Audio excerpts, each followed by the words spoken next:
Well, people, it's the last Saturday in September, and that is the 100,000 Poets for Change Global Event Day that happens each year.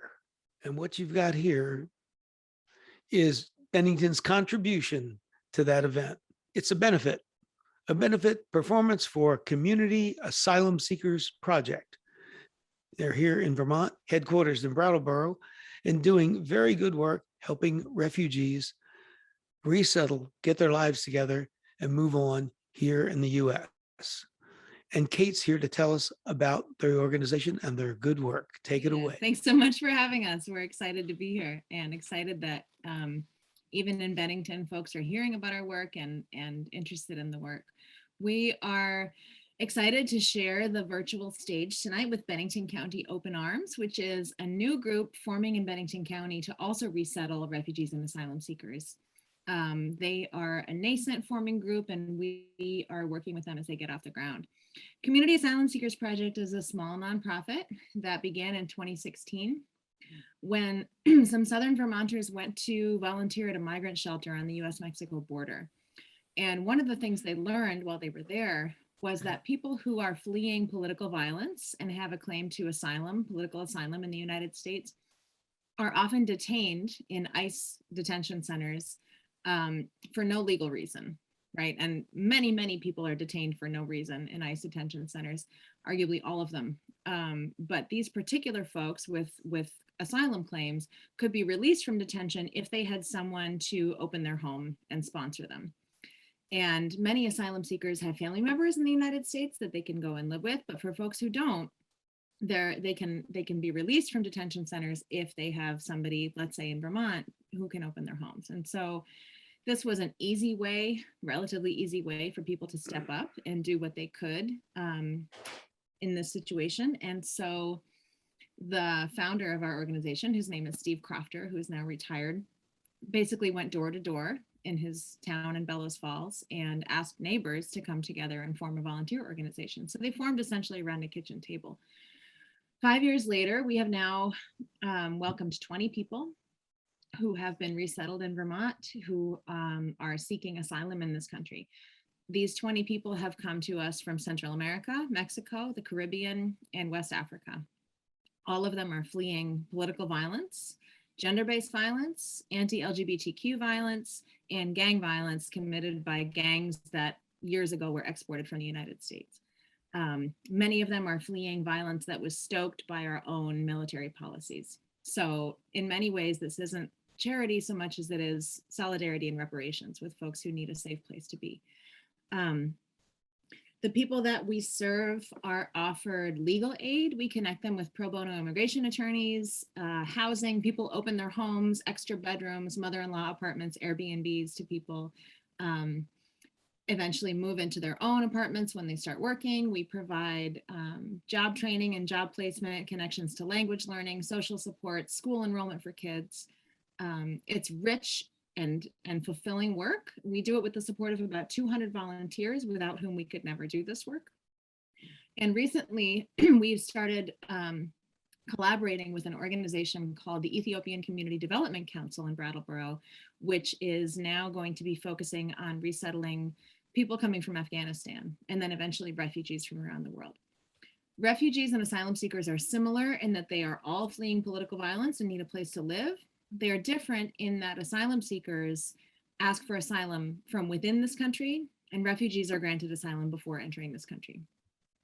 We're now going to be working together to resettle 25 people from Afghanistan who have kind of a hybrid status in between refugee and asylum seekers. So the point of the story is that it's collaborative. We couldn't do it without all of these organizations and volunteers working together. The teams of volunteers who support the asylum seekers we serve come from churches, they come from local businesses, they come from local schools. And it's just an incredible outpouring of support from the community. So if folks are interested in learning more about our work, they can check us out at www.caspvt.org. That's CASPVT.org. And there is a donate button on there as well. And anything that comes into us today will be shared with Bennington County Open Arms, and they are going to be speaking later in the program, I think. Great. Thanks a lot, Kate. That's really informative. And so keep that in mind. CASPVT, CASPVT.org. And you can make the donate button is obvious on the right page. And there's information about volunteers and all the more details about all these wonderful things that Kate just told you about. And now our first performer of the evening is an old friend of mine who often goes first in open mics. And I thought it'd be great for him to go first tonight because he knows how to set a tone and talk to an audience. And that's my man, Dan Wilcox from Albany, New York. He's a main person over there on the poetry scene. He is familiar to people around here because he often shows up at our second Tuesday open mic, coming live to the tap house. And since we've had the pandemic, it was easy for him to become a real regular via Zoom. And so I don't need to say anything else. Take it away, Dan. All right, Charlie, thank you. Thank you. Just putting my timer on, see? So I know how long to go. All right. So I've always been fascinated by this 100,000 Poets for Change or whatever the title is thing, because I've written a poem after reading the Lotus Sutra. And this poem is based on this Buddhist obsession with numbers. And the title of my poem is The 100,000, 10,000 million Buddhas. 7 Buddhas in the 7 treasures tower in the 6 realms of existence practice the 6 paramitas, using their 5 transcendental powers to overcome the 4 kinds of fearlessness along the 3 evil paths as written in the 12 divisions of the sutra. Meanwhile, 5 ascetics and the 4 kinds of believers endure the 3 sufferings. At the 10th level of existence, the stepping on the 7 treasure flowers Buddha uses his 6 faculties against the 5 impurities and follows the 4 noble truths into the threefold world, becoming the 20,000 Buddhas named Sun, Moon, Bright. In 1,000 million-fold worlds, the Buddha is endowed with 1,000, 10,000 glowing masks, with the 80 characteristics, the 32 features, the 18 unshared properties that only the Buddha and the Bodhisattvas have, and moves to the 9th level of existence along the 8-fold path to become one. So that is straight out of the Lotus Sutra. All of those numbers and everything are straight in there. So, moving over into a little more of the contemporary political stuff, I'm going to tap into a different religious tradition, one that I was brought up in, the Christian religious tradition, in which there's this thing called the communion of saints. And as a kid, we were reading about these different saints and all the horrible and weird things that happened to them. And as an adult, I realized that these are just supposed to be models for a behavior that we are supposed to follow. So I created my own list, and it's an ongoing list. I keep adding people to this list over time. And some of them are famous artists: Walt Whitman, Thelonious Monk, William Blake, Frida Kahlo, and others are people that I know, and some of you might know, like Tom Nattell, or my friend Ed Block, or Regina Adams. So those are the names that will be referred to in this, the Communion of Saints. Saint Walt, graybeard, containing multitudes, help us sound our barbaric yawps over the roofs of the world. Reverend Saint Musty, peacemaker in a 3-piece suit, guide us in the peace that is the way. Saint Tom, green poet and worker in the peace garden, make our poems work, then sing and laugh. Holy Thelonious, blue monk in a jazz sphere, may we find the wrong notes in the cracks of the Mysterioso. Most holy Blake, father of Ginsberg and Gully Jimson, may we learn to sit naked in the garden of inspiration. Holy Grace, leafleting on the streets of the village and the lawn of the White House, bring our street poems and street feet together in the same march. Santa Frida, whose paint was blood pain, lead us to self-portraits that shout like manifestos. Lieutenant St. Ed, elder on the picket line, show us how to let the spit hang on our faces for peace and justice.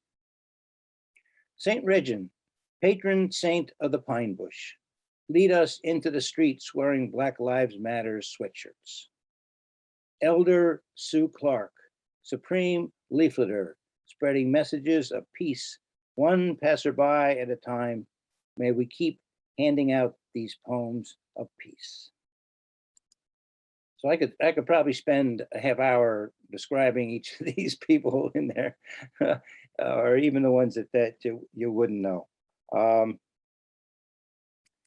So I'm going to, you know what, Charlie? I'm just going to read one little short poem. All right, it'll keep me under my time, but this, I do want to introduce this person to you. This is a friend of mine from Gloucester, Massachusetts, named Peter Anastas. He well-known writer over there, wrote for the newspapers, chronicler of things that happened in Gloucester. He was a friend of Charles Olson and Vincent Farini and a lot of the other characters over there. And Peter died in December of 2019, but it was only recently on August 1st that they had a memorial ceremony for him, because his family was spread out across the country, and with the COVID, they couldn't all get together. So this is a little poem that I wrote for him. It's for Peter of Gloucester, Peter Anastas, 1937 to 2019. Stardust is us, as words are, that fly with gulls, with fish in the sea. Words flip through pages like the tide, like the taste of salt in the stars. All right, Charlie, that's it for me. All right. Thank you, Dan. Beautiful. Nice way to start us off. Thank you. And the thing I wanted to ask you, which I Yeah. thought might help people get to know you a little better, is I know you've done readings all over the country, really, Yes. for years. And I'm wondering if there's a particular reading experience that you could tell us about that maybe was a touch unusual, or at least really memorable. Well, What do you say? Charlie, one of the reasons I was able to do readings all across the country was the Three Guys from Albany, which is what my T-shirt is here, and which you are intimately familiar with, having shared motel rooms all across the country as we went to these places. And first thing that comes to my mind is Albany, Ohio. Albany, Ohio, we were there in March of 1997. And the Three Guys from Albany, including Tom Nattell, Charlie Rossiter, and myself, performed in the high school, Alexander High School gymnasium. Remember that? And we It was great. Yeah. yeah. And we had basically the entire school there, right? We had, yep, even the lunch ladies were there, and school bus drivers. It was amazing to watch these three old goofy guys, jumping around with our, homemade instruments and trash that Tom used to like to bring, and our collaborative poems. And it was just, I think that was sort of one of the visions that we had when we started Three Guys from Albany, is to be in venues like that, which was not a regular poetry venue by any means. And it was just a thing that we did. We never charged for that. We just went and did it and say, hey, folks, you want to see us or not? So that's Albany, Ohio, March 1997. Thanks for bringing that back. Yes, the big football players came out and carried our stuff in for us. That's right. Visiting royalty. It was a real hoot. It balanced off the places where people didn't even notice we were there. Yeah. That's right. okay. All right. Well, next up is somebody who's familiar to you if you live around this area, and that is Greg Van Hooten. We've got a video from him, and I've heard there's a slight delay when we put on a video.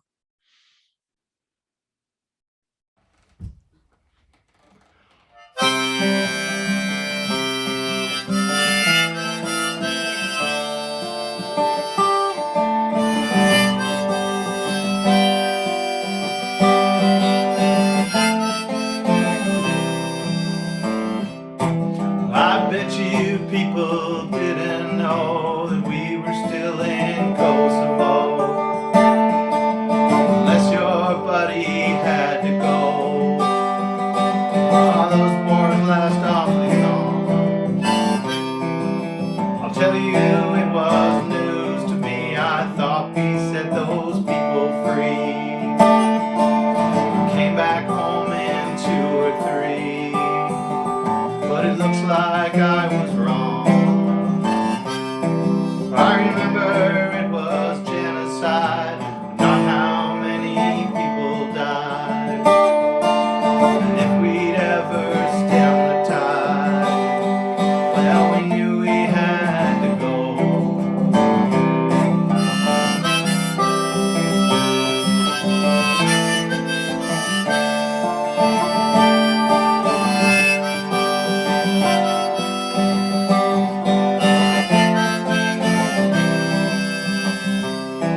My neighbors in the Army Guard, I know that doesn't sound too hard.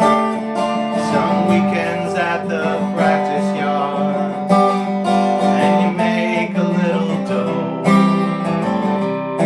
Well, here it's spring of 21, she's got her duffel bag and gun, in the shadow of the setting sun, on a bus to Kosovo.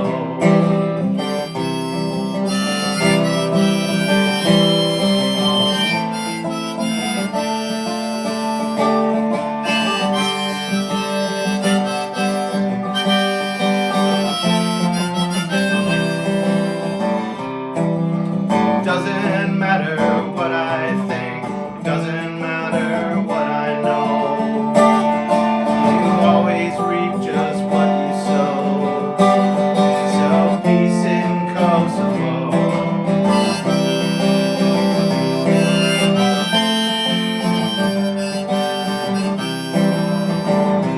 Said to come home from Kosovo.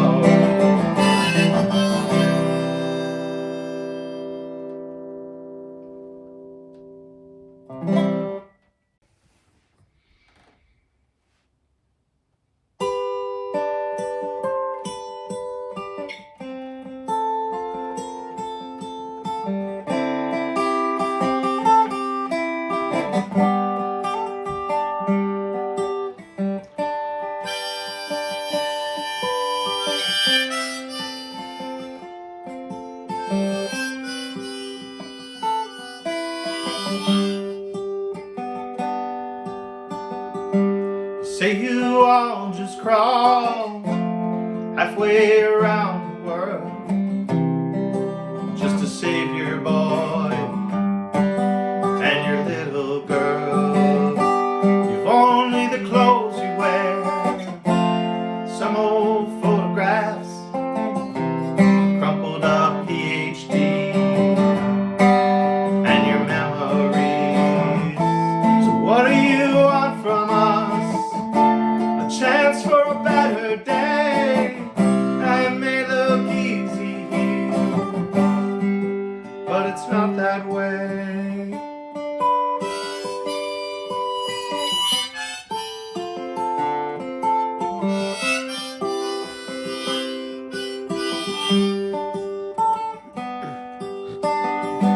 The rich folks robbed us about 10 years ago.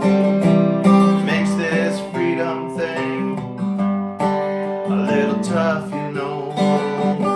It's damn near impossible just to stay afloat. And Big Pharma drugged us, and that's all she wrote.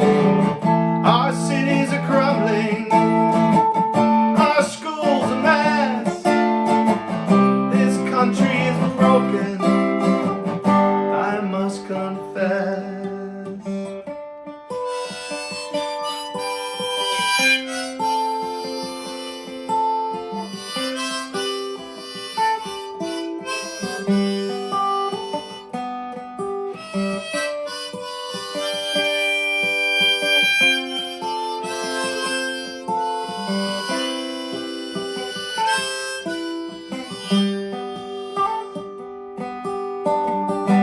Your eyes are focused, your will's still strong. Have you not been listening to what is wrong? You call this paradise, you won't turn back. Perhaps your spirit is what we lack. There is a power I can't deny. Hell, we were born here, we didn't have to try.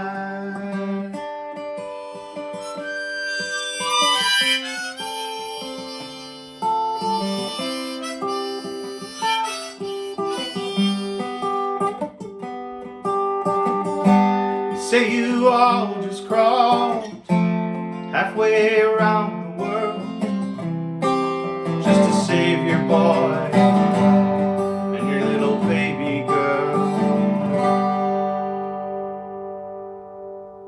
I'm always very happy about each year when we do this. We've been doing it since 2017. And is that we have is 100,000 Poets for Change is the official thing, but everyone does all kinds of performance things in the name of 100,000 Poets for Change. And I'm really happy that we have a mixed arts thing every time we do it. And so Greg, thing I wanted to ask you, people know you pretty well. Yeah, I think you've got some new projects going on. Is this true? Is that open mic a new continuous thing now? It wasn't a one shot, was it? No, I've been actually I haven't been. I hosted it the other night in place of the normal host of Shannon Roy over at Unihog, over in Hoosick Falls. Unihog hosted every Thursday night, and Shannon Roy is the normal host, and she was appearing in a play. She portrayed Patsy Cline in Always Patsy Cline up the Fort Salem Theater for 2 weekends, and she needed a break so she could go to dress rehearsal. So I hosted it. Yeah. I appear there more often than not, but it's a really great open mic. There's a lot of good players that come in there and sing and perform, and you can poetry, music, whatever. So yeah, it's one of my regular stops, and so I was a guest host a couple weeks ago. Do you have an unusual gig you recall? What's that? I said, do you have an unusual gig that you recall? I know you've been playing a long time. And yeah, well, I mean, they're all unusual. You never know who's going to show up or who the crowd is. I think my one of my favorite unexpected gig stories. I played at Kevin's years ago, and I was all ready. I said, it's going to be a young crowd. It's Saturday night. It was going to be a busy night, so I kind of tried to put my set together to cater to a younger crowd.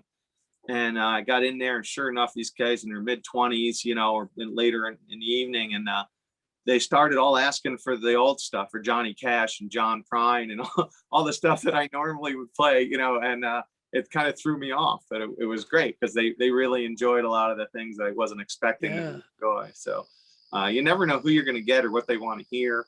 It's a lot of fun.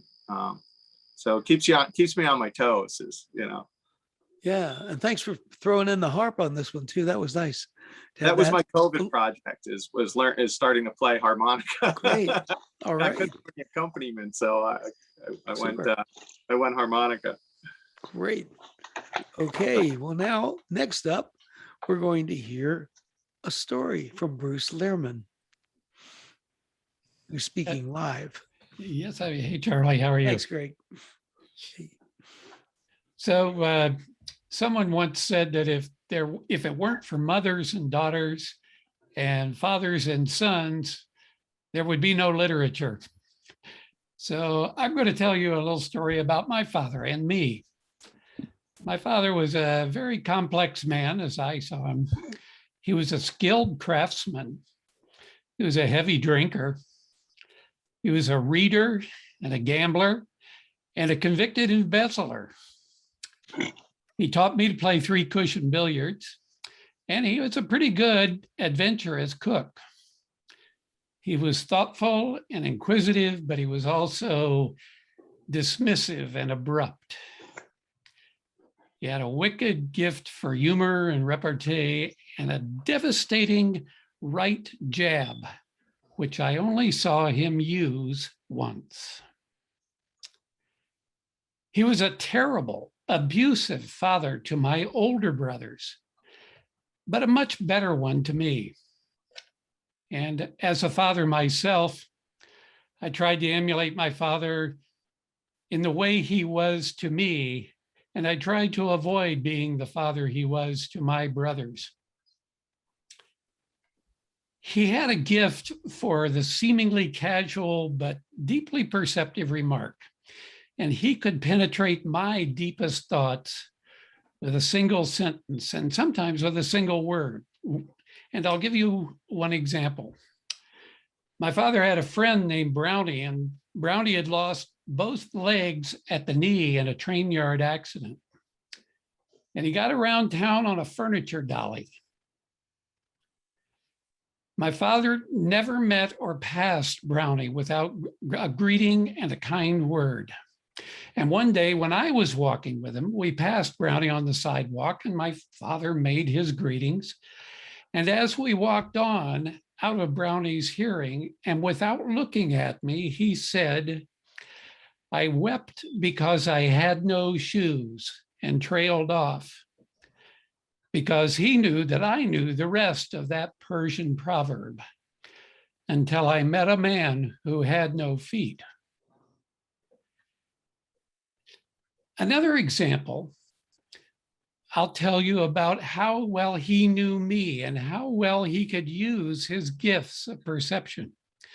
It was a summer after I graduated from college, and I was spending the summer rehabilitating a car that I'd bought to get me home from college. I think I bought it for $135.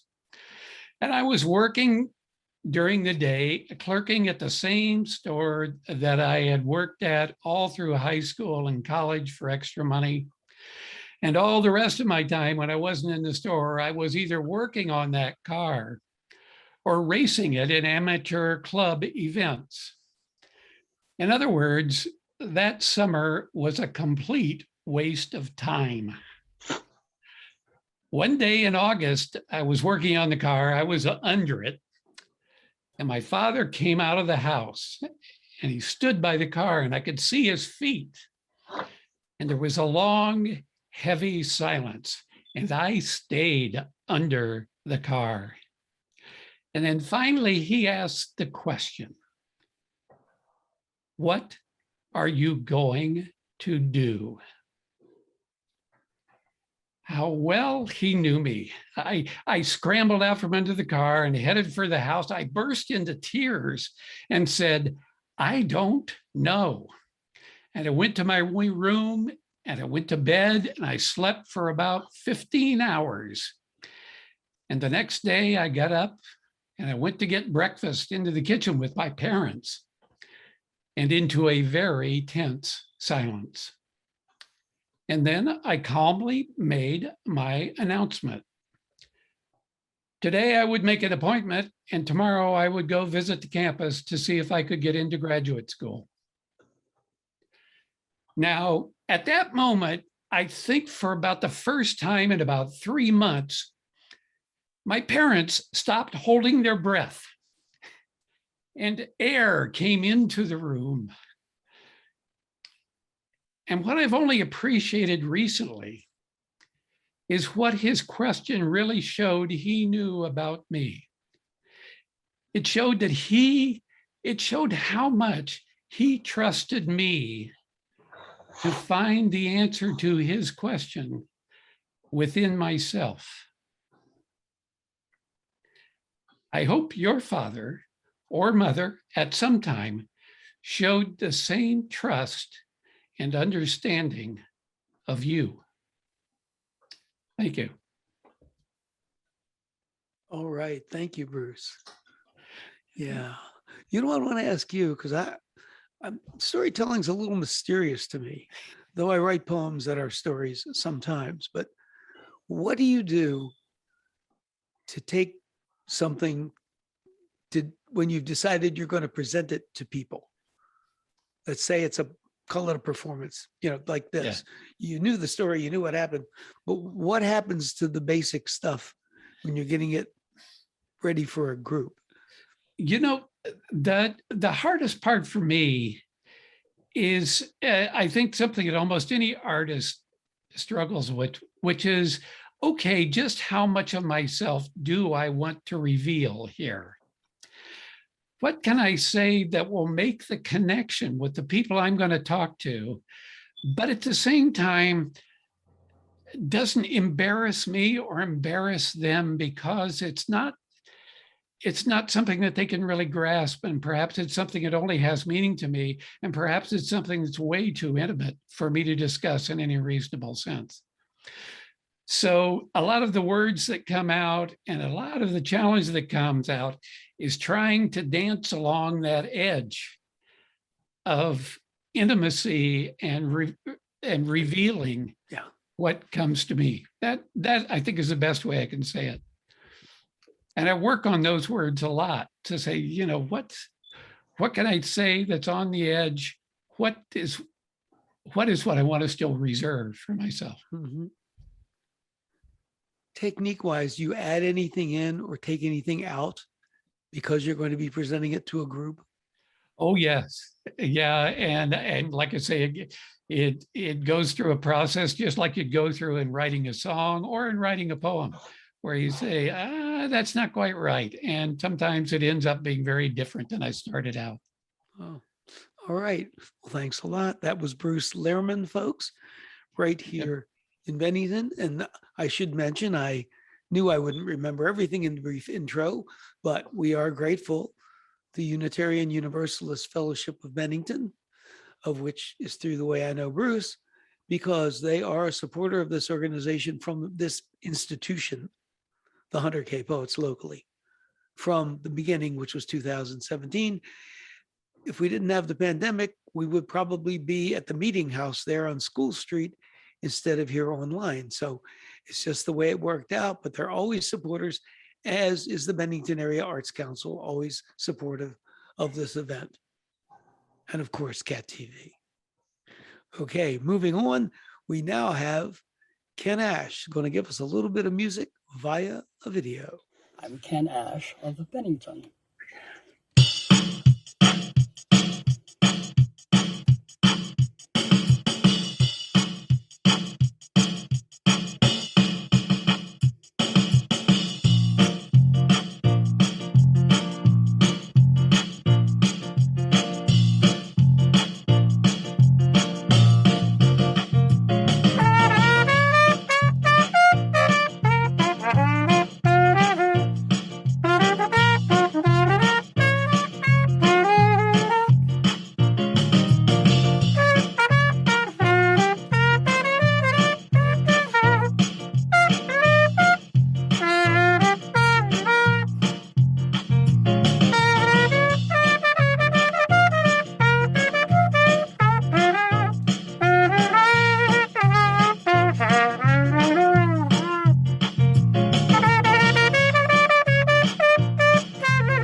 different now.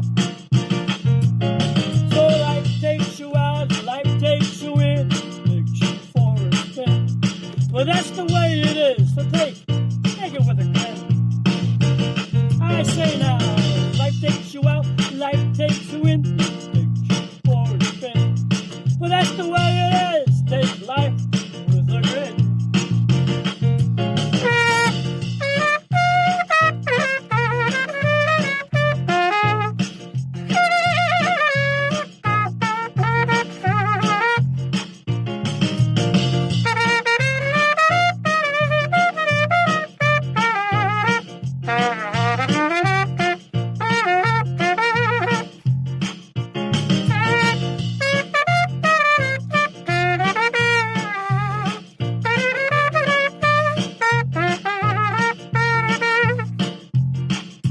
That's right. Life takes you out, life takes you in, takes you for a spin. That's the way it is. You gotta take it with a grin. Life takes you out, life takes you out, takes you for a spin. Ah, look at that chin. You gotta take it with a grin. That's the way it is, baby.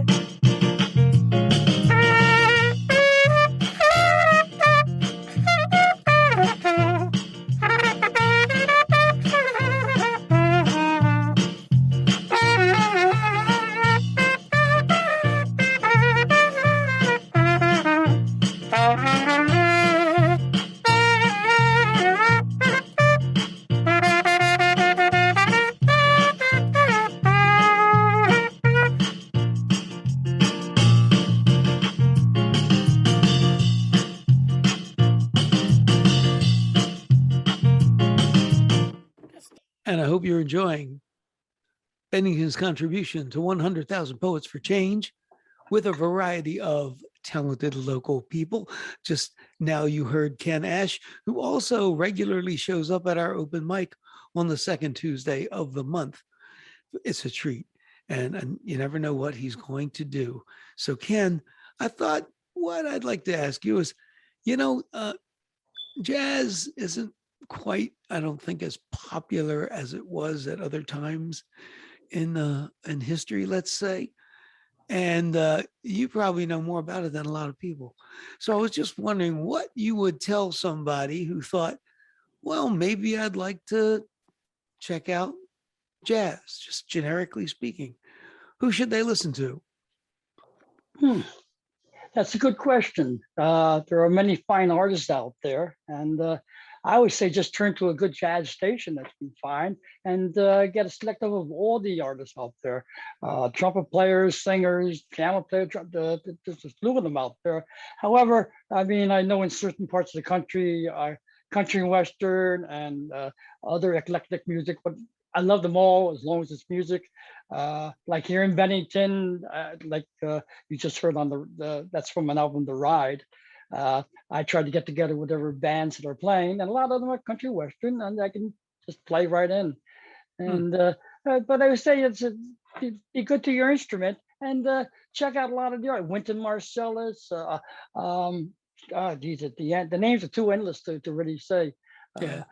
My favorites are the old time Dizzy Gillespie, Miles Davis, John Coltrane, people like that. All right. Well, just wondering what you would say when I toss that out to you cold. Probably be better if you had a couple of days to think about it. Then you can pick out the one or two that you really love. But I know you like Satch, and I know you like a lot of other of those old timers. So to remind you, our performances this evening are to benefit the Community Asylum Seekers Project. And if you want to learn more about them or give them a little couple bucks, you can go to caspvt.org. And we're also benefiting Bennington County Open Arms, but you'll learn about them in a little bit. And now we're going to move on to some poetry from a friend of mine who's over in Connecticut, Tom Nicotera, who's being a good citizen and is muted. Yes, now I'm unmuted. Thank you, Charlie, for organizing this and inviting me. I'm going to do 3 poems that are related to guns, and it's such an increasingly outrageous problem in this country. So I decided to do a trio about guns. And the first one is called Musket turned Flute. And in Putnam Memorial State Park in Reading, Connecticut, there's a state park dedicated to the Continental's Army winter encampment of General Israel Putnam, part of George Washington's army, in the winter of 1778 to 1779. And they have some remarkable artifacts in the museum there. One which fascinated me was a musket that a soldier had carved into a flute. So this is called Musket turned Flute. Switch glasses here. What notes came when soldiers' lips pressed this wood? This wood turned from gun stock to flute, from instrument of death to instrument of music. Death left the hearts of men when it was played. Cold left the winter quarters of an army shivering with loss. The frosty breath of that one soldier filled the midnight air with music, and in that air played on a gun-turned flute. Longing filled the minds of men, as did love of home and loved ones at home. The cup of despair tipped over, drained to the frozen ground, and for each note from flute, winter turned to spring. Desolate men walked with lovers, and victory was a breath to hold till earth thawed and flowers sprung, till guns turned to music and freedom breathed in every lung. The second poem I wrote right after January 6th. We all know what happened at the Capitol, US Capitol there. And it's called, it made me think, it's called, But Do I Need to Buy a Gun? But do I need to buy a gun? Right-wing radicals spurred on by Trump threaten to rend apart the fabric of our lives, seek out and destroy the liberals who they believe are ruining America. They believe it because their president tells them it is so. But do I need to buy a gun? Sure, they have attacked the Capitol in DC when things did not go their way, when their dear president said, they have stolen the election, steal it back for me. And yes, some were armed with assault rifles, knives, and pipes to beat down police. Some even carried spears like barbarians of old, set to pillage, rape, destroy. But do I need to buy a gun? Others have said they are afraid. They wonder what this country has come to. They fear civil war like the 1860s, the Brothers' War, they called it, when families split over whether slaves should be the decision of individual states, not for the US government to decide. States' rights, they called it, disregarding the rights of Africans ripped from their homelands. But do I need to buy a gun? Books are my life. I work in a library. Books are stacked in piles on my floors because my bookshelves overflow and I cannot release a single book. They provide slight protection against the rampaging hordes of voters gone wild, brandishing their hatred like armor, like knives, fed and nourished by lie after lie, till they revel in hatred and treat it like a joy. But do I need to buy a gun? Will I be safe when they pound upon my door, demand of liberal Dems to come out to face the mob? Or will they come in? Shall I hurl my books at their scowls, say knowledge is enough, harm to others is the greatest sin? And then should I let them in? Or do I need to buy a gun? The third one I'm going to do, some of you have heard this. I'm going to be playing a baran, Irish drum with it. You won't be able to see the drum for the most part. But I wrote this in 2000 because I was alarmed at how much gun violence was going on. And later on, I think it was 2015, and Newtown, Connecticut, there was the mass shooting at the elementary school. Anyway, I wrote this. Made me think. I wrote it because I was thinking how much guns have taken over our ways of settling things, and certainly has not gotten any better since 2000. It's called "The Gun is the Shaman."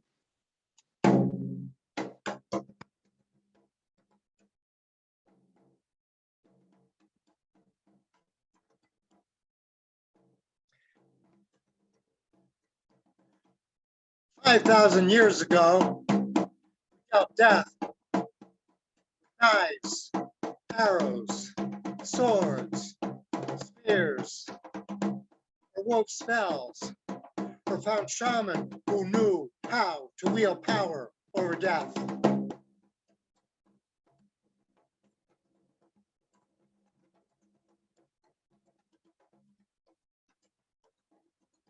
Today, chants and incantations are the rat to the semi-automatic. The gun is the magic.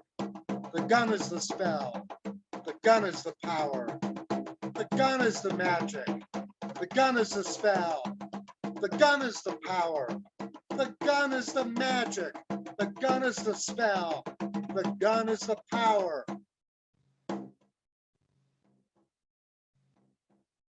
Only bullets. Speak freely. Our hearts stop to listen. Thank you.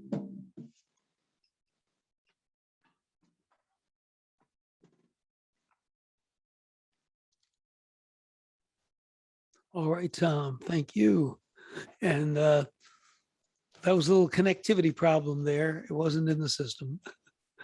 What? Yeah, you lost a few syllables there, Tom. Oh, no. That's something that happens when he attends our second Tuesday open mic.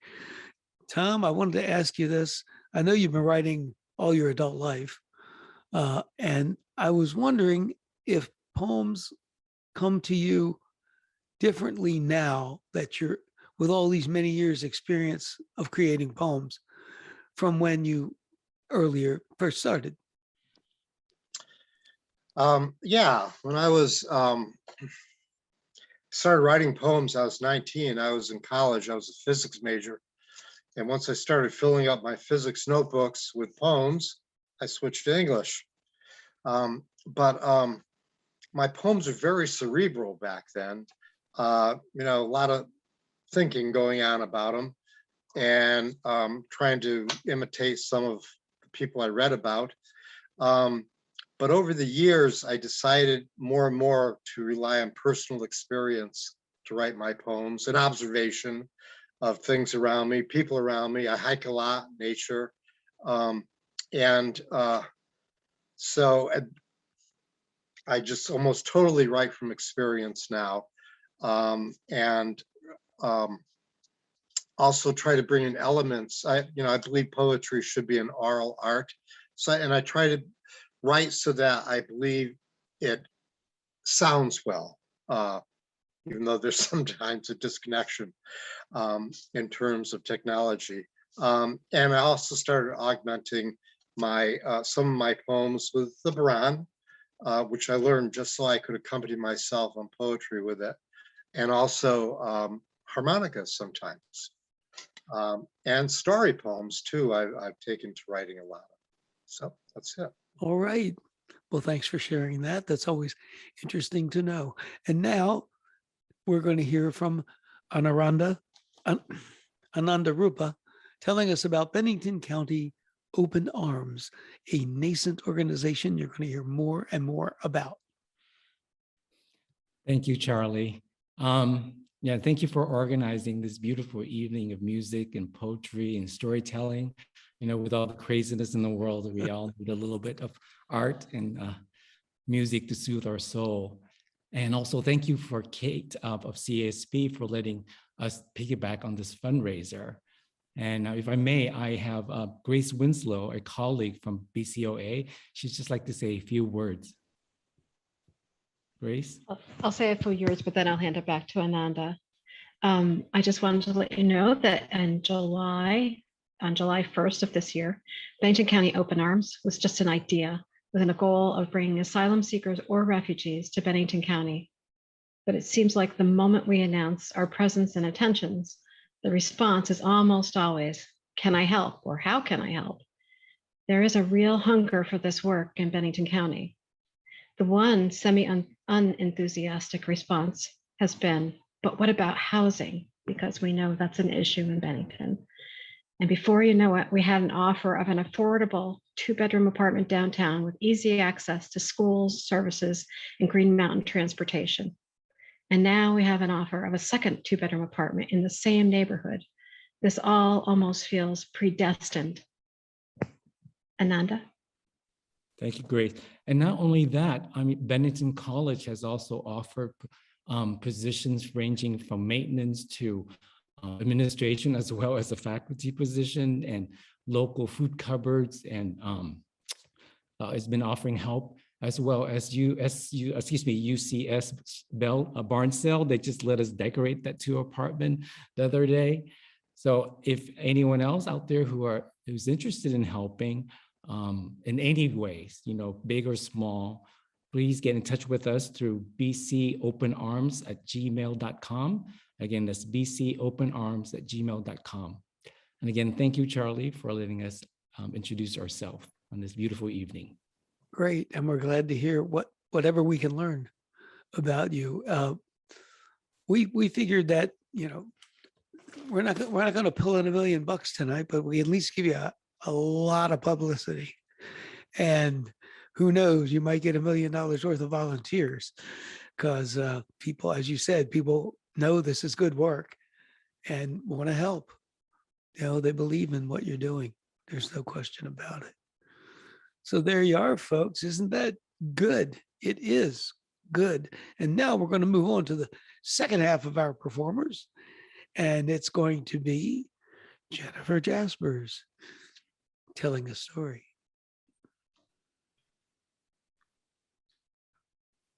She wore her glasses around her neck on a dainty silver chain. Her hand was graceful as she wrote her name on the blackboard, Mrs. Helen Thompson. Her signature, her writing was beautiful. It flowed like music. Unlike my mother's chicken scratch that was scrawled on the memo pad beneath our gold rotary phone on top of the Formica counter in our house growing up, with milk, eggs, bacon scrawled on it. Or my father, who was forced to learn to write with his right hand when I think he was actually left-handed, and his signature was against the grain, slanted left, John G. Jasper, as if angry. But Mrs. Helen Thompson's handwriting was beautiful. I think that's when I became a lover of words, when I learned to love what words were. And it wasn't necessarily the meaning, but it was the way they looked next to each other when written in cursive. In 4th grade, we learned how to write in cursive, and Mrs. Helen Thompson was my homeroom teacher. Oh, M-I-S-S-I-S-S-I-P-P-I. Dot those I's 4 times backwards. My favorite state, only because of the way it was spelled. Alliteration. In the evening, I would rush home, and if the mood was allowed by my dad, he would read me dictionary. He would pull words out of the dictionary for me to spell. I'd go into the hallway and pull our great big leather-bound Oxford dictionary out of our board and brick bookshelf and take it back to him, and he would open up pages, and I'd say, pick a word, any word, and he would open it up, and sometimes sighing by moving the wax paper pressed flowers that my sisters and I would pick during camping to press into the dictionary to keep that memory. Bivouac, B-I-V-O-U-A-C. Epitome, E-P-I-T-O-M-E. Both words spelling bee stumblers. Didn't sound anything the way they were spelled. I got hundreds on my report card in 4th grade in spelling. 100s, not O's for outstanding or S's for satisfactory, but 100s for never missing a word. Mrs. Helen Thompson wore narrow wool skirts and a pastel blouse with ruffles on the cuffs and collar. They were always in pastels and pinks and blues and greens and yellows. And it wasn't until later I found out that she belonged to an obscure church, the I Am Church, that was started by a prophet on Mount Shasta. Two of the doctrines was to be a vegetarian and to wear certain colors on certain days in pastel, hence the pink on Monday, the light blue on Tuesday, the green and yellow. She would wear cardigan sweaters and she'd just drape them around her shoulder, and they were held in place by little floral pins because she would never put them on because they could cause a wrinkle. She had salt and pepper hair, and her curls were always tightly wound, perfect on a Monday, meaning she probably had her hair set every Saturday afternoon. I could envision her. I was picked to write out the spelling list every afternoon on the blackboard. I would write them down, and then it was time for us to learn how to sign our names, our signature. Jennifer, Jasper, capital J's, starting with 2 capital J's and ending with 2 small R's, 2 of the hardest letters in cursive writing. I cursed my mother for giving me a name I couldn't write nor say. I would go home and go to sleep and dream at night of the ethereal Mrs. Thompson with her hand over mine, writing on the blackboard, big loop, little loop, J, big loop, little loop, J, E, N, N, I, F, E, R, make it R, J, little loop, A, S, P, E, R. By the time I left my 4th grade, I was the #1 speller in my class and the best cursive writer. My signature was as smooth as the Peter Pan peanut butter my father would spread on the rainbow brand white bread. Children today don't learn to sign their name, never finding their uniqueness in their signature. And that makes me melancholy. Thank you. A great conclusion there. And a perfect topic for a bunch of word lovers. I guess. Really, yeah. Thank you. Hey, since you're involved with Old Castle Theater, I thought Yes. I'd just ask you if you'd like to just tell us some things that are going on with Old Castle Theater these days. I thought Well, that'd okay, great. Yeah, I'm the executive director for Bennington Performing Arts Center, the home of Old Castle Theater Company. And we just finished up Old Castle Theater's 49th season. We were able to reopen after the pandemic, and that was extremely exciting. We just finished up our summer season, and now we're getting ready to plan the next season, which would be our 50th next summer. However, now we began Bennington Community Theater's season that they perform, and they opened today with a sold out performance at the cemetery behind the old church, the old First Church. That's Voices from the Grave, and we are already sold out for next Saturday, but we're planning on bringing that back in November to be in-house. That was a collaboration with the Historical Society and the Bennington Museum. And then we have a lot of things coming up. We have Whispering Bones, which is a night of storytelling, Bennington Community Theater's The Haunting of Hill House that opens October 29th. We have a youth holiday variety planned in December. So a lot of stuff happening. We're gearing up and getting ready. Wow, that's great. Yeah, things are really happening around Bennington, and Old Castle is definitely a part of it. Well, the Performing Arts I Center think, yeah, the is community really a part of it. engagement is really It's great. picked up, and this was a wonderful season. The best Thank one you. I recall in the 5 years we've been here. So thank you, Jennifer. And Thank now you, we're going to Charlie. move on to something that's a little different. And as I said, I'm proud of our multi-arts approach. And it's not often in a situation like this that you get visual arts. But Barb Sarvis, like a true artist, was willing to go into new territory and create something for us to talk about her creative process and her visual art. So here comes a video of Barb Sarvis.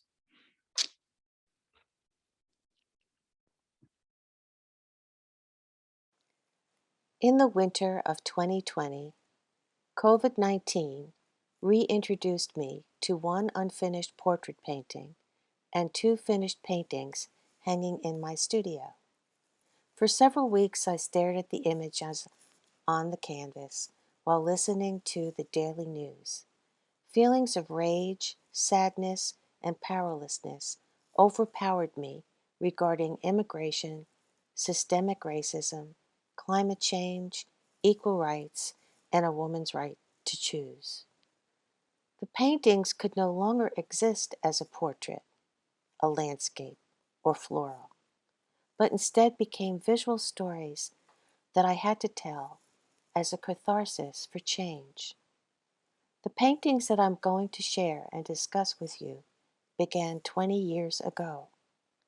The first painting is titled Goddess with Birds Behind Barbed Wire. The young woman in this painting posed for me many years ago. This winter, I took the painting out of storage and hung it on my studio wall.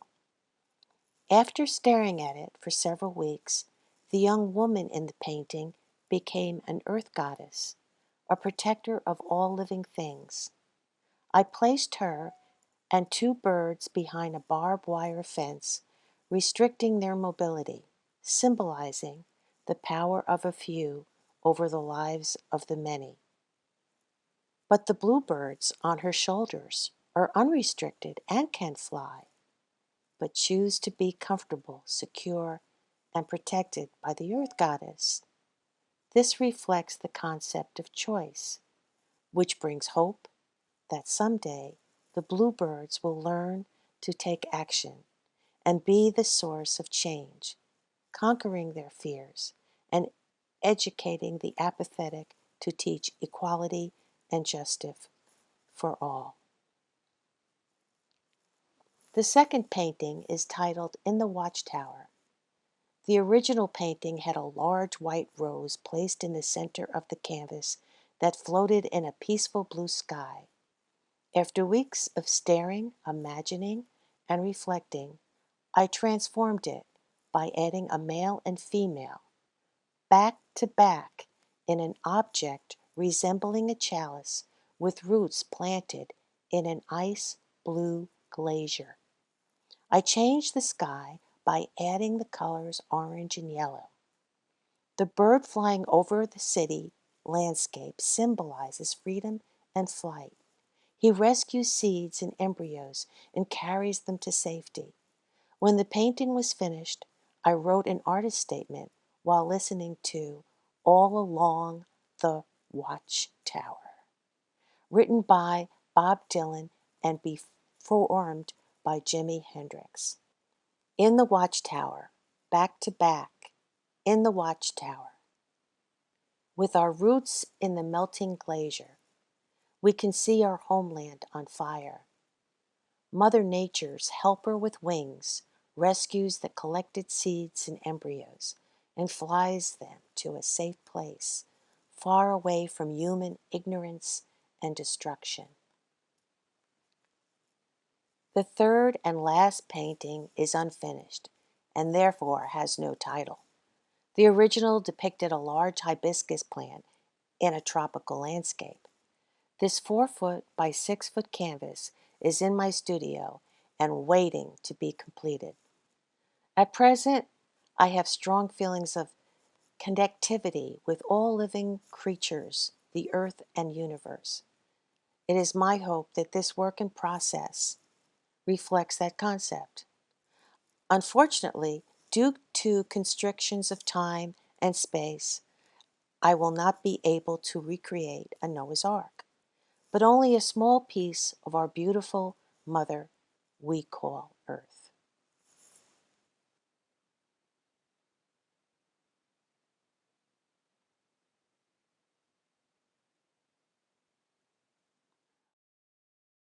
All right. Unmute more and we'll talk a little bit. Hey, I think this is wonderful. It's what I imagined when we were talking about what could we possibly do with visual art, and makes a lot of sense to me. But I'm always fascinated to hear about a creative process. And I wanted to ask you: is this common for you to pull something out from years ago and do a major revision like this, or how's that work? Well, I don't think it is. I think it is now. Most of my life I taught. I was an art educator and was in art administration. So it really didn't have the time to actually devote really seriously to what I really wanted to express. But I think COVID, and I don't want to make it sound like COVID was wonderful, but COVID gave me an opportunity to hone in on some of that, what I really wanted to think about for a while, and how to say what I express how I felt as an artist. And I'm always had a hard time between, do I want art to for selling, or do I want art to express something and how I feel? And it always came down to, eventually at my age now, I have the opportunity to do that. So that's what I'll continue to do. So what can you remember at all what you were thinking when you first created these things? Gosh, I don't know. I just Right. did so many work. I just did such a lot of work with social justice where I was working at Mass MoCA, Mm. and learned so much about it. And again, as I said, listening to the news, the frustration that I had with what was going on in the world. And I just love birds, and I love the interconnectivity of trying to be with nature Mhm. somehow and getting back to that. And that's how it goes. Yeah. But what happens, Charlie, is sometimes it just comes gradually. It doesn't happen all at once. Mhm. You know, you can think about it, but sometimes the painting will take you to a next step, not Okay. necessarily my thoughts. Yeah. All right. Well, Yeah. thanks a lot. This is great. And Well, thank now, you for having me, Charlie. oh yeah, it's It's been wonderful. wonderful meeting all of you. Yeah, you're part of the whole beautiful mix. So now we're moving on to another video. This will be Jack Rossiter Munley on guitar.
Jack Rossiter Munley on guitar.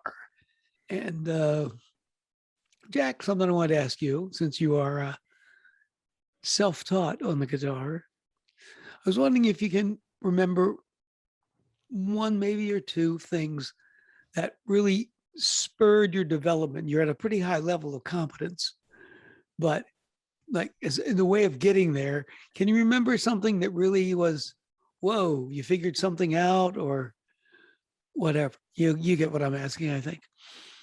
Yeah.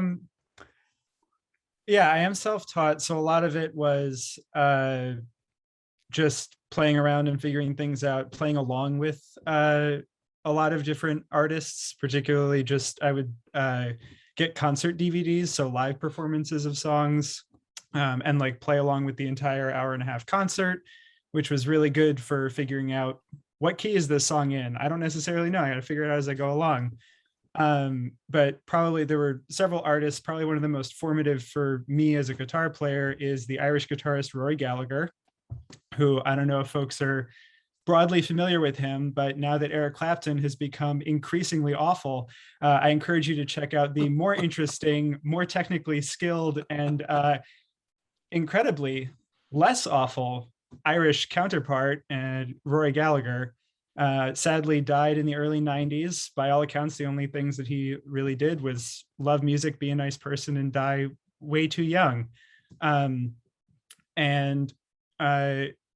You know, I think it's true for probably every musician when you're improvising. That was like that piece was basically, you know, improvised. But I think especially being self-taught, you tend to rely, you're not relying on book learning in the same way, of thinking about, oh, I'm going to go through maybe this mode or this scale. And with that piece, though it was improvised, I had a general idea of wanting to, you know, play a little bit in the style of Rory Gallagher. That's where I first sort of saw somebody doing those sort of fast pull-offs on an acoustic guitar. I didn't know it at the time, but he was using the tuning that I was using in that, which is called Dad-Gad. But then I also wanted to transition into a little run that I first learned from this guy, Sami Shawa, who is known as like the master of the Arabic violin. He was born in Syria. And particularly given the reason that we are all together here, Rory Gallagher was born in Northern Ireland and moved to Cork when he was fairly young. And with Sami Shawa being from Syria, it seemed like a chance to sort of merge two of my own musical influences, who also come from regions that have been touched by violence and that have also created great art. And, you know, given the histories of those places, have also had to, you know, many people have had to seek asylum because of the violence and the political instability in Northern Ireland and in Syria. So it felt appropriate. And to your point, those are two people that, you know, listening to Arabic violin was where I got a lot of sort of different ideas about things to try on the guitar. And Rory Gallagher was just a huge influence kind of from the beginning. Wow. Well, we live in the same house and I didn't know that. So that's pretty cool. I guess I'll give myself credit. That was a good question. Okay. Moving on now. Remember, you're listening to 100K Poets, Bennington's contribution to Event Day, Global Event Day. And it's to benefit CASPVT, Community Asylum Seekers Project, Vermont, and Bennington County Open Arms. And next up, Naomi Binman is going to read to us from a memoir she's working on. Okay. Thanks, Charlie. Yeah, this is a memoir that I've recently completed. It's called You're the Words I Sing, a memoir of song, sorrow, and solace.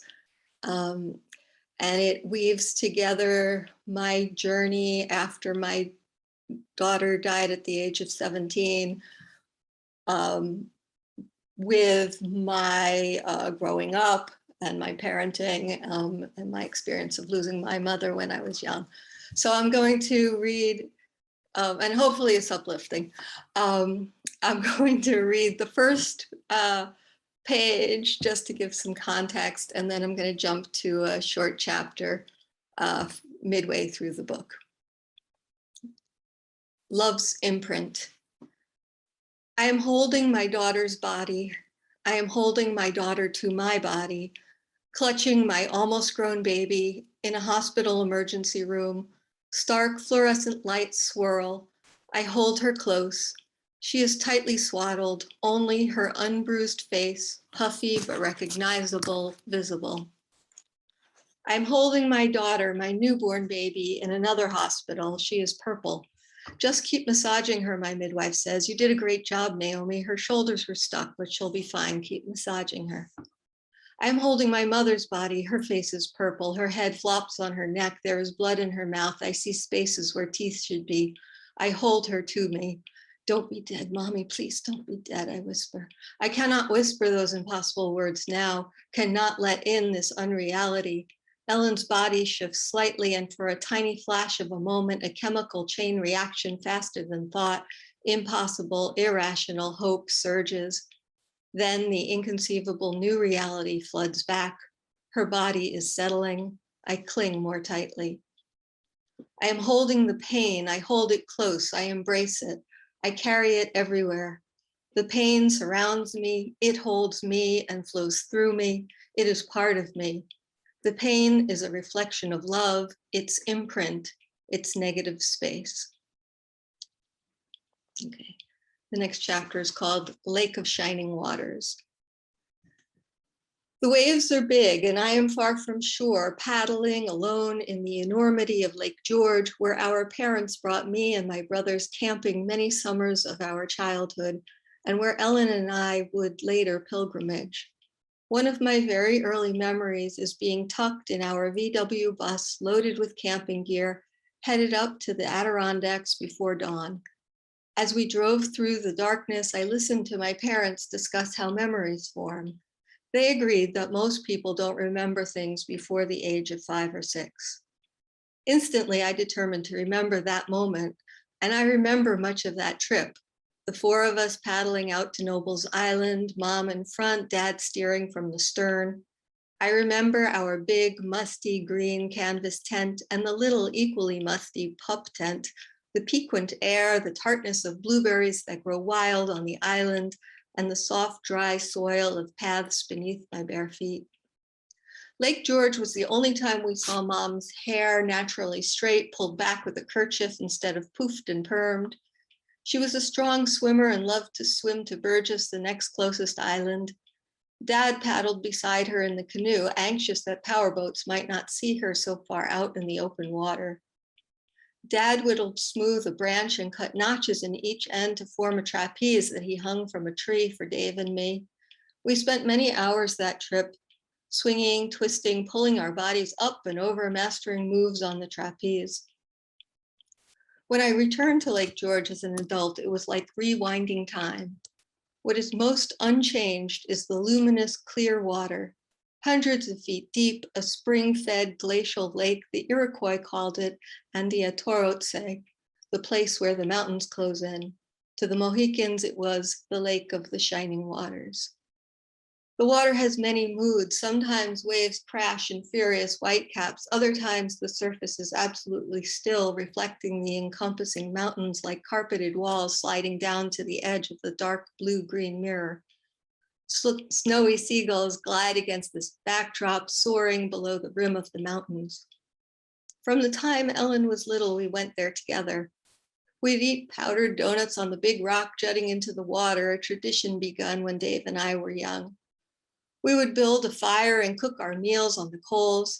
We spent countless hours swimming, diving, and splashing. Ellen's favorite game was to disappear, and before I noticed she was gone, grab my feet from below, laughing triumphantly as she resurfaced.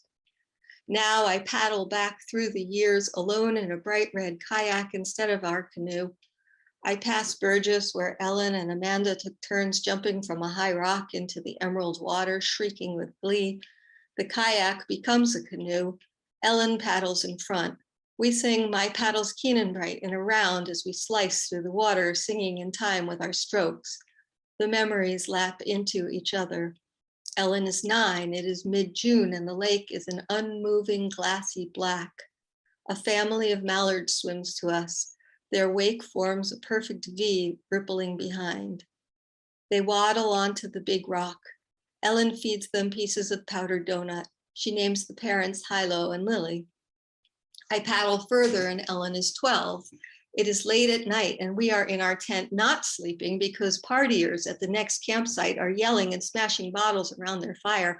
I am beyond furious. This is not what this sacred place is about. In my sleep-deprived mind, it seems logical to pad down to the next dock and untie their motorboat. As soon as I release the rope, the current coaxes their boat into the lake and my brain snaps back to reality. Oh, Mom, Ellen groans when I return to our tent. Now we're stuck here with them. I shrug, can't do anything about it now.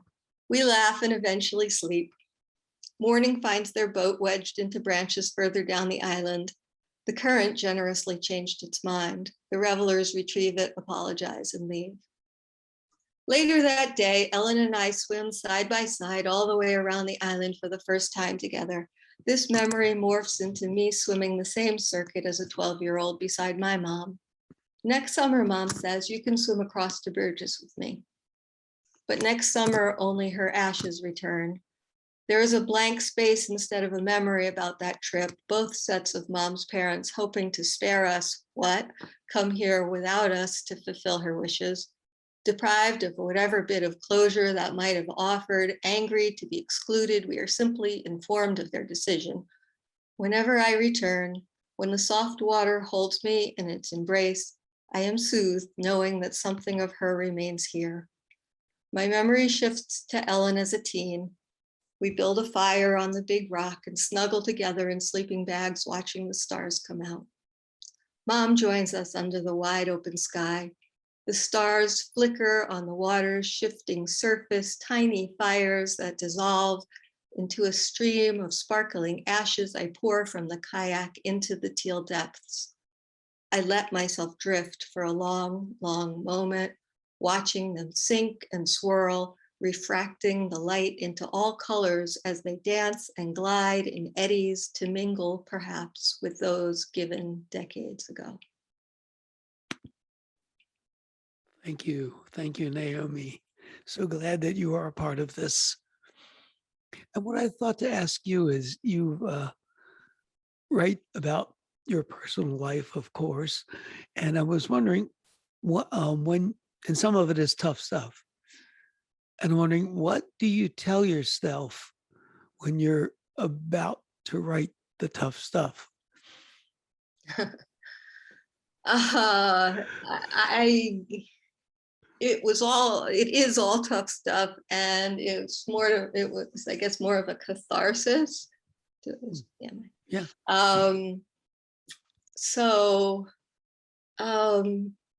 Yeah, I mean, I was relating to what Bruce said earlier about deciding the intimacy of what to share and what not. I think writing, I think it was Barbara Kingsolver who said this is the public act of a private person.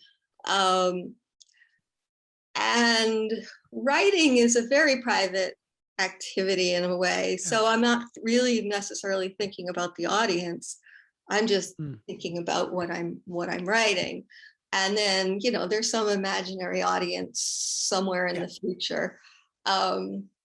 So sharing it, to having people reading it has been an interesting experience. And now reading it aloud is an even maybe more vulnerable experience.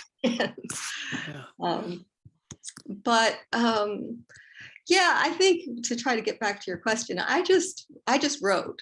I wrote and wrote and wrote, and then I've edited and sort of pared it down. Okay, thanks. Yeah, I was thinking of, in the middle of when you were reading, I was thinking of what Bruce had said earlier. So thanks, Bruce, for that. Okay, and now we are at the point where the next thing you're going to hear is me doing a story poem via video, music by my dear son, Jack. That's why we put it on a video, because I'm not just talking. And here comes Grandma's Farm. Here's a little story called Down on Grandma's Farm. I'm going down to Grandma's farm, down at the end of the last dirt road. I'm gonna float my rubber ducky on Grandma's moat, gonna shear the sheep and make a wool coat. I'm gonna row a boat across Grandma's pond, down on Grandma's farm. Now Grandma's farm's like an independent nation, dedicated to the 7th generation. Grandma leads the morning meditation that she hugs us all for inspiration. And we don't mind cause she's well-intentioned. And did I mention there's a meteorite crater on Grandma's farm? Spacemen once landed on Grandma's farm. And did I mention the hazardous waste dump? The one that Grandma helped close down? Did I mention the cat that glows in the dark? Did I mention Grandma's extra toes? Did I mention the 2-headed cow that the government keeps in a high-tech barn, hidden in the woods behind the pond? There's a lot of great stuff on Grandma's farm. A lot of great stuff on Grandma's farm. Now, Grandma gives her money to save the rainforest. She says that's what she's going to leave for us. She sings a hymn to Gaia every day at dawn. Got a big crystal rock where she likes to sit. Think about life, do no harm. Yeah, the spirit's mighty strong on Grandma's farm. The spirit's mighty strong on Grandma's farm. And the Underground Railroad went through to the north. Slaves followed the gourd through Grandma's farm. They could always find a meal and a place to stay out in the barn under Grandma's hay. There's a lot of history on Grandma's farm. Did I mention the arrowheads we found in the ditch? Did I mention the pioneer debris? Did I mention bone buttons and broken cups? Did I mention fossils and pottery beads? And a Conestoga wagon wheel we found in the weeds? There's a lot of great stuff on Grandma's farm. Now, Grandma tells time of the shadows on the trees.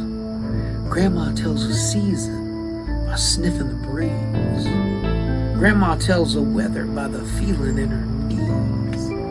And she can tell how you're feeling by the look in your eye. That's how she tells if you're telling a lie.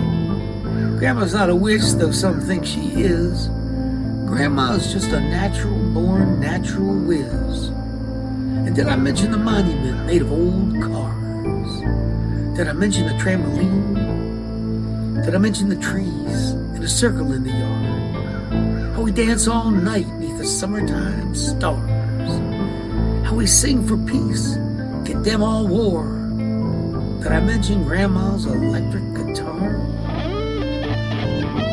There's a lot of great stuff on Grandma's farm.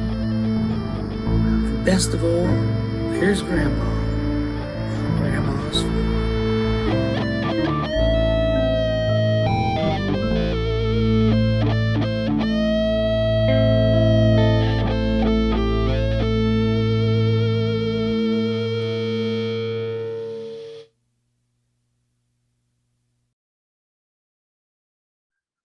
All right, there you go. Grandma's electric guitar. My question for myself is, where did that come from? Well, I had a son who was pretty young and I was reading a lot of children's books.